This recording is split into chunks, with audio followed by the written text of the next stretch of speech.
అదేందోనోళ్ళ ఈ నడుమ సినిమాలల్లా హీరోలు గుండగాల వేషం ఎత్తనే మస్తు సూపర్ హిట్ అవుతున్నాయి కదా. గుండగాలకి ఫ్యాన్స్ అవుతారు అంతెందుకోల్లా ఎవరన్నా మర్డర్ చేసినా నలుగురిని కొట్టినా జైలుకు పంపుతారు కదా. ఇక బయలు మీద బయటకు వచ్చిన వాళ్ళకు ఒక్కొక్కరు ఇక ఒక నమస్తే పెడతారా, అదేదో గొప్ప ఘనకార్యం చేసినట్టు. అరే అన్న మర్డర్ చేసిండురా, అన్న నలుగురిని తలవారుతోని ఓడిసిండురా, నమస్తే పెట్టాలరా అనుకుంటా లేనిపోని మర్యాదలు ఇస్తుంటారు కొందరైతే. ఇక అట్లున్నది కథ. మరి అయితే జనాలంటే ఏమో అనుకోవచ్చు, పోలీసులు అయితే డైరెక్ట్ బర్త్డే దావతులే చేస్తానట కాదు గుండగాల కాగు చూడురు మీరే గిట్లా. ఇగో ఈ బర్త్డే దావ చూడురోల్లా అసలు ఏమన్నా చేస్తానులా, మెడలో యాపిల్ పండ్ల దండేసిరు కదా.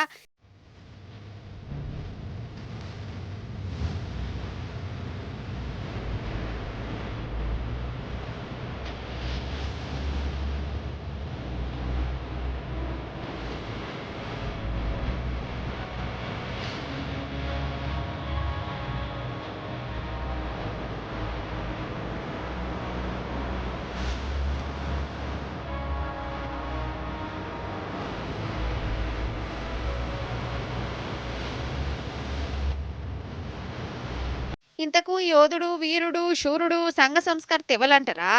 రౌడీ రౌడీ షీటరు బెంగళూరులో రౌడీజం చేస్తారట.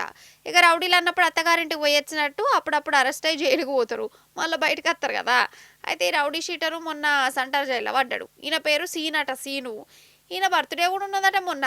ఈ డాన్సీను బర్త్డే నాడే జైలు ఉన్నందుకు సాటి ఖైదీలు తండ్లాడినట్టున్నది. అందరు కలిసి జైలునే దావత్ చేసిరు.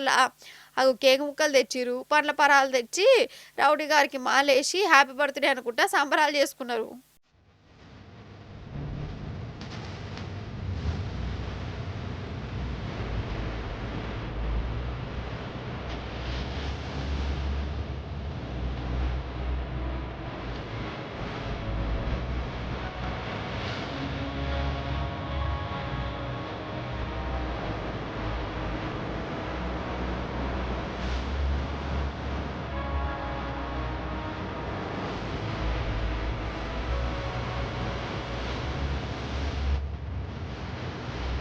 కానీ చూడు centre jail rowdy sheeter birthday దావతు గింత జోర్దార్గా నడిచిందంటే ఇక్కడ పోలీసులు ఏమన్నా పనితనం చూపిస్తురా? అసలు ఏమన్నా సెక్యూరిటీ ఉన్నదా?